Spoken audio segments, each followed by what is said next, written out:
Morris नोरोन्हाचं पार्थिव church परिसरामध्ये दफन करण्यास स्थानिकांनी विरोध केलाय। चर्च परिसरामध्ये पार्थिव दफन करायचं की नाही याचा निर्णय फादर घेतील अशी माहिती मिळतेय। अल्पेश करकरे आपले प्रतिनिधी सध्या आपल्या सोबत आहेत। अल्पेश, स्थानिकांचा विरोध दिसून येतोय मॉरिसचं पार्थिव दफन करण्यासाठी, काय भूमिका आहे त्यांची, काय म्हणणं आहे?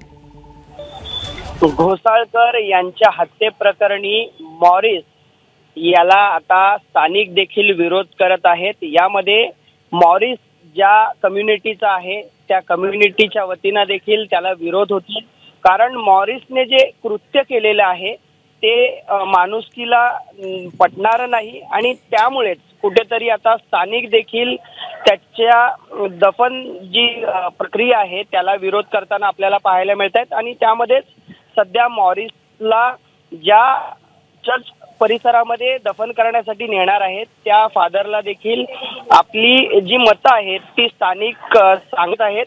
त्यामुळे आता मृतदेह दफन करायचा की नाही हा अंतिम निर्णय चर्चच्या फादरचाच असेल।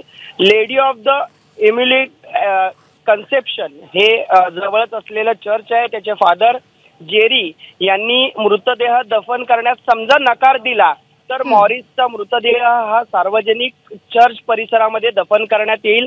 जवळच हे सार्वजनिक चर्च गोराई परिसरामध्ये आहे, तिथे हे दफन करण्यात येईल। मात्र जवळच असलेले जे लेडी ऑफ द इमॅक्युलेट जे चर्च आहे त्या परिसरामध्येच हे त्यांचं पार्थिव दफन केलं जातं।